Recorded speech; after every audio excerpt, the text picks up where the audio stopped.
Hi, everyone. I'm your host, Todd Schuler. Thank you so much for joining us again for the Power Lunch today. You've taken out this time to be with me to share with you my insights as it pertains to secrets to transform your life and business. And I wanted to come back today. Again, we're doing these on Tuesdays and Thursdays, right around your lunchtime, right? So you can pop in and out as you need to. I'll hopefully give you some power tips to help you throughout the day and that you find extremely valuable to you and you see great returns both in your life and in your business. The basis of what I talked to you about, of course, is based on my book, The Tiger Tamer. It's available on Amazon as well as on Audible for those of you who like to listen to books. It's professionally narrated and you find it very entertaining. So we hope you'll pick that up. The Tiger Tamer, again, available on Amazon and Audible for your listening pleasure. Okay, so last week we started to talk to you about the construct of the Tiger Tamer, which is actually going to be in my new book that I previewed, and want to kind of give you an idea of where we're headed. We started talking about transformation last week and wanted to build on that this time together. We said it to you that transformation is within the concept and the construct of your particular organization, absolutely necessary for you in order to drive transformation. There are certain things you have to speak to in order to make that happen. And so I began to share with you, and I'm going to put it back up on screen, the construct by which we do that. And how we do that first is, of course, by something we call leadership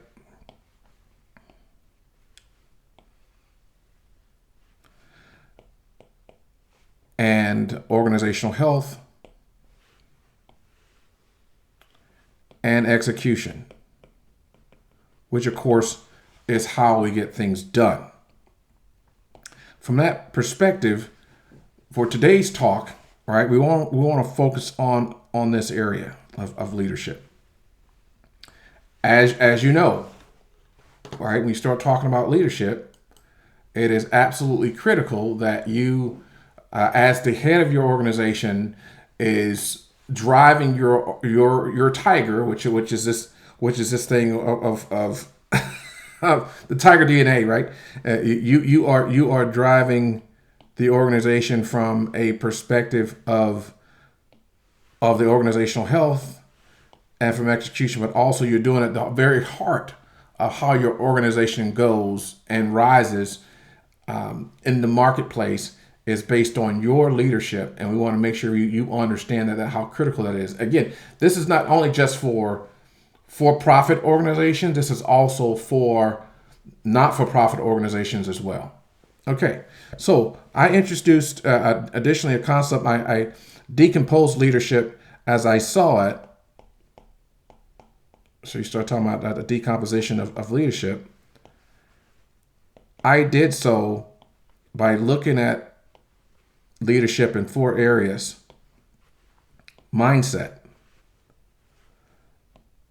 routines, systems, and skills. Okay? Every great leader has to have the right mindset, the right routines, the right systems, technical and non-technical systems, and skills to be able to be an effective leader. However, there's more. In fact, I would consider this to be the foundation of leadership that people don't talk about, that I discovered, and actually by listening to a mentor of mine, a guy by the name of A.R. Bernard. A.R. Bernard is the pastor of the Christian Culture Center based in Brooklyn, and he has written a wonderful book. In fact, I picked this particular book up because he was actually talking about relationships, and in that book about relationships, in fact, the name of the book is "The Four Things Women Want," and so I found that book to be insightful. Of course, I'm always always on the quest to be a better man. And so with that being said, wanted to pick up this resource to understand what he was saying. And so what I uncovered in that book was something pretty amazing. The four areas that he talks about specifically in that book, that four things that women want from a man, has to deal with the first of which is, ready for this? It is maturity. The second one is decisiveness. The third is consistency. And the last one is strength. So from that perspective, I said, this is very, very interesting, right? I mean, one thing he did not attempt to do in that book, and for all the ladies that you're in relationships now, I would love for you to drop a comment below to tell me what you think the four things that every man wants. I'd love to get your perspective on that, and I'm using that as a part of research, and we'll come to you with a book. So you get an idea, and I'd like the men to chime in as well to say what the four things they want in a woman, to see what the feedback is. I think that's a beautiful thing. But in the context of our time together today, I want to speak to this because of the fact, I looked at this, so wow, this is really intense and it's very important. But then all of a sudden I made the leap. Like, wow, if these characteristics, which I believe are non-gender specific attributes, are wanted within the context of relationships between a man and a woman based on the feedback. In fact, Dr. Bernard actually researched this, but did a survey on a lot of women to get their feedback, and these were the four that he came up with. My mind started to wonder, well, these are all qualities that are valuable inside of organizations. And that's when it hit me that these four areas are the areas that I believe is the foundation of great leadership. I told you earlier that the components within leadership are these areas here: mindset, routine, systems, and skills. However, I believe that what is the foundation underneath by which leadership rests on are these four areas. So allow me to now revisit the construct of leadership.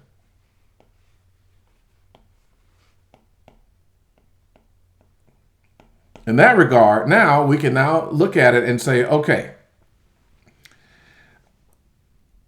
in any great leader, foundation for a great leader, and in great leadership, that leadership needs to have maturity. It needs to be decisive. It needs to have consistency. It needs to have strength. What do you think about that? I'd love to get your thoughts on that, because why? Here's a great example of that. Of course, in current news events, right? We see in Ukraine, our hearts go out to the Ukrainian people, that its president, if you were to go back maybe 5 years 6 years ago, you have a man who was a comedian. In fact, he actually has a movie called Servant of the People on Netflix. And also I learned that President Zelensky was also formerly the voice of Paddington and the Bear for the Ukrainian translation of the movie. But then all of a sudden you see this man who's been transformed because his country called upon him in crisis. Russia invaded Ukraine. And all of a sudden what we've witnessed, right, by watching the news, watching his briefings, and hearing about his decisions, that we've watched this man transform before our very eyes as a very capable and strong leader that's leading his people against the tyranny of Russia trying to come in and invade and take over his country. What you're seeing are, again, these are attributes of a great leader that's timeless, right? That leader or the leadership team. it has maturity, it has decisiveness, it has consistency, and it has strength. So with that being said, we can take away today that, and you can tell, you start talking about organizational health. When I go to organizations and we start talking about the whole notion of what's happening relative to that organizational health, attributes of bad organizational health has to, and this is very consistent. I hear this all the time when there is problems within the organization based on this leadership. When I hear about that leadership that drives people away, and by the way, there's been a study done that says that it's not per se the money. Money is not the first thing that drives people out of organizations. Okay, it's more than likely typically the last thing that drives people out of the organization. But the very first thing that drives people out of the organization is the leadership, the person that they report to. And typically one of four of these, or a combination of the ones I'm about to put on the screen for you, are the primary reasons why that particular leadership fails from an organizational health perspective. So organizations that have terrible organizational health have leadership who are immature. Okay, the way that they deal with situations is churlish and childish, and it doesn't strengthen the bond between that leader and the employee. It actually does the opposite, right? It calls for stomach churning on behalf of the associate employee going to that leader. In fact, don't want to come to that leader because of the fact that leader's not going to hear them holistically, right? To get the entire picture before being already have come to a conclusion in the mind without hearing all the facts, right? And the circumstances and the context by which something happens. The other thing that drive people away and again, within organization that has terrible organizational health, is that leader or that leadership team is very indecisive. They can't seem to make up their mind if they're going left, right, forward, or backwards. And as a result of that, times where, the organization should be moving forward, they are either moving back or they're not taking any action at all. I know last week I talked to you about the fact that the way that organizations and businesses die is when they don't make decisive moves forward based on what's happening in the marketplace. And I mentioned to you that back in the day, Blockbuster was the king of the hill when it came to renting movies, and how they laughed to scorn Netflix about the whole notion of actually being able to disrupt how people watch movies by actually streaming it directly through their television, called something called the internet. And because of the fact that leaders didn't move, right? In fact, they didn't move at all, right? Then Netflix had become this behemoth company. And by the time that Blockbuster decided, hey, we'll launch our own app on these devices that Netflix had already done, Netflix had already ran away with the marketplace because of the fact they were indecisive. Now, the other thing that drive people away from organizations is inconsistency. Right? So not only they're indecisive, they can't make decisions or won't make decisions, they're inconsistent about how they approach things. Okay? And that is a part of things that makes people unsettled. They don't know whether or not, the values that the company said it held true to today, because situations change, whether or not those hold true, because based on the actions of the leaders, it doesn't seem like there's a misalignment between what the values that were communicated in orientation and all the other briefings that happened based on what they're seeing actually being enacted in the marketplace and in the actual place of business where they're working together. And lastly, the last thing that really drives people from organizations, and particularly from leadership teams, has to do with not weakness, because ultimately the opposite of strength is weakness.